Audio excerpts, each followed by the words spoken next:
requires a draw. Nothing else to do. You have to move this golf ball from right to left off this tee. If you do it correctly, well, that golf ball could chase down there miles down this fairway. If you find the fairway down there, you're going to love the second shot. The difficulty gets when the pin is all the way back left in this little peninsula. You miss it a little bit left there, you're going to find the barranca, and you're probably going to find a bogey or worse. Putting for birdie here. This is looking solid, what they wanted. Well done. Take the birdie. Well, this player's mighty fine. Their lead is now 9 after that performance. The 14th, Rich, I know it's dear to your heart, the par 3. You made an ace there in tournament history, won a car.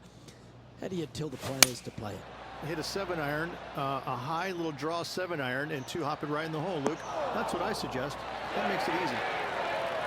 Pay attention, folks. That's how you play golf. And they've been rolling the ball great today. Another great look. Oh, that's frustrating. A par putt awaits. Yeah, well hold. Let's move on to the next. This 15th hole, a very strong par 4, Rich. Challenging, to say the least. It's a great par 4, and yet there's some players that have seen it a little bit differently lately. I always saw it as a dog leg from left to right, just avoid that fairway bunker down the right-hand side. And this is an interesting green. It's got a high spot on the left, and it's got a low middle section and a high section on the right-hand side, and you never have a flat putt. It is always breaking one direction or another, and it's either straight uphill or straight downhill. This is the most difficult green on the golf course by a long margin. If you see it differently, you can hit it down the right, down 17 fairway, but I fail to see how that's any kind of advantage. The 16th hole, short par 3, Rich, but really good if you can get it close. It's an island green, if you can believe that. It's surrounded by bunkers. I think this is another one of the all-time great designs. It's only about 160 yards, Luke, but the whole green is surrounded by bunkers. Everything feeds towards the center and the front of this green once it gets on there. I just think this is a magnificent design. If you hit it in any one of those bunkers, making a par will be nearly impossible. Well, the leader is really starting to gap the field now. They're 10 strokes ahead. 2 holes to go, Luke. Can they hang on? Let's find out.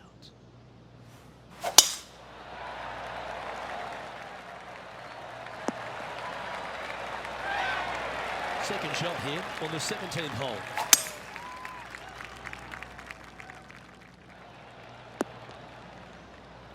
That's tiny. And here we are with the 3rd shot. Super shot, that. Ooh, tasty little pitch shot. Gets it to go. Fist pumps all around. Oh, hello. Worth another look, shall we? Well, Luke, I think he's found his distance.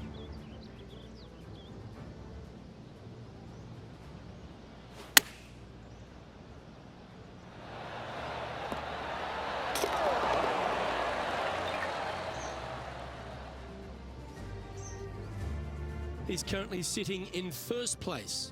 And I don't give the rest of the field much hope today. Our leader is way out in front in this final round. And we head to the famous finishing hole at Riviera, the 18th, Rich. Really good par 4. That it is. Fairway tilts significantly from left to right. There's a palm tree up top near the green. That is the line of sight off this tee shot. You find the fairway. Second shot is going to be back up the hill to a green that, funny enough, runs away from you. It doesn't tilt back toward you, it runs away from you. So your second shot has got to come in high and soft with plenty of spin. Well, a spectacular week comes to a close. Congratulations to the Genesis Invitational winner, Riviera, the home of your champion.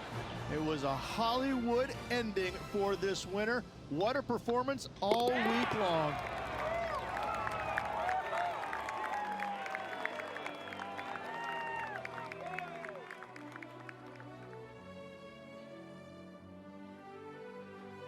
And wow, what a rivalry that was. Let's recap some of the results. But it's a big thank you to Henny Koyak for bringing the magic on the ground today. What about what we saw, Henny?